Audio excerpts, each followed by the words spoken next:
my name is Valerio de Velarde Ruiz, and I'm here to explain a bit of the Cold War for my class Contemporary World. The Cold War was a clash of ideologies between the USA and the USSR, which were the two world powers that dominated the world at the end of the World War II. The Cold War was a period on history from approximately the end of the 1940s all the way to 1991 when people took down the Berlin Wall. The ideology of the USA was based on capitalism, while the USSR ideas were based on the socialism. So these two opposed thoughts created a lot of trouble between the two countries. The term Cold War refers to a war that it was never directed into an open and direct military conflict between two nations. It was more of a political and military tension. Like, it didn't went on into full war like the World War II or the World War I, but it did created a lot of trouble between nations, and obviously the nations that were allies with the USSR or the US. I will explain how the capitalism and the socialism works. First of all, the capitalism is an economic system in which the government plays a secondary role. This means that people or companies own most of the property, and goods are manufactured for profit. It is the economic system we have in here in Mexico, and it's basically that people own companies and they sell stuff to consumers, and the government only regulates it. Like, it has laws for it. It doesn't actually involve themselves that much into it. So in here I have a little image with some brands of the capitalism, like Walmart and Starbucks and Google. They are, companies that do their goods and they sell it for profit. Now, on the other hand, socialism, each man has equal and shares the same wealth with all the citizens of their country. Therefore, all the properties are owned by the government and used by the people. In here, for example, it is that we have only one cup of glass, and that cup of glass is divided between all the people that are on the same place. Like, you don't own everything. The government owns it. And yeah, they are opposing powers, opposing economic system, the socialism and the capitalism.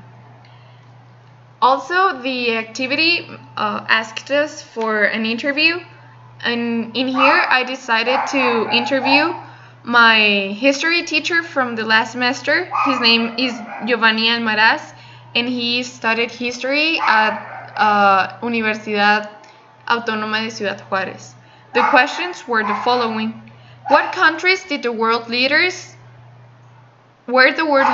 during this period? He answered that the USA and the USSR, obviously, and after the World War II, they had different ideas, like I mentioned before, the capitalism and the socialism, and this went, they had opposing thoughts, so they were economic powers, both of them, so it originated an ideological war called the Cold War.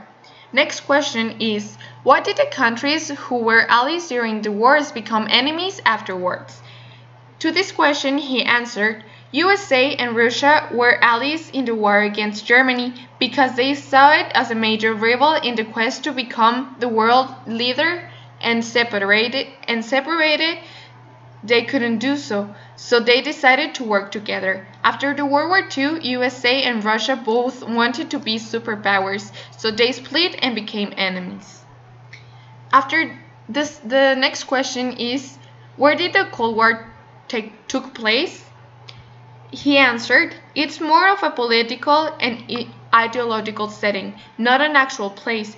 We can conclude that this war was held in the air, because it was only about ideas, not actually weapons. The next question is, what opinion did the general public had of the Cold War? In here, this teacher gave me his opinion on it.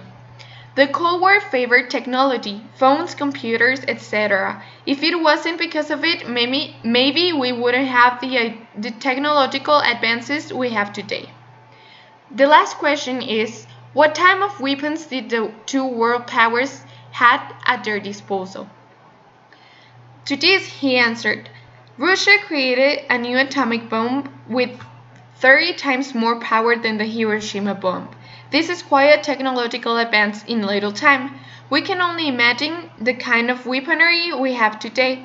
Maybe they could wipe out any part of the world in a matter of seconds. I will attach to the Blackboard presentation the video of the interview. Last but not least, my conclusions and thoughts on the Cold War. While the Cold War wasn't fully an armed war, it did cause a lot of trouble because of the two biggest powers in the world were at major disagreement, which brought trouble to the rest of the world. The constant tension between the two of them brought obvious issues at international relationships. I am somehow happy that the Cold War didn't become a bigger war, because both powers would have destroyed more than the World War II, I believe. It is also frustrating that the USA and the USSR weren't tolerant enough to respect the different ways of thinking, and instead of fighting for supremacy, didn't join their powers and created an even bigger super world power. It is more frustrating that this race for superiority is still going on. We can still watch in the news a lot of issues between Russia and the USA, and it's really sad because they have so much potential to work together and do amazing stuff, and instead they are just fighting for superiority. So it's quite sad. And this is all my work for the Cold War and the Forum 3 of Contemporary World. Thank you.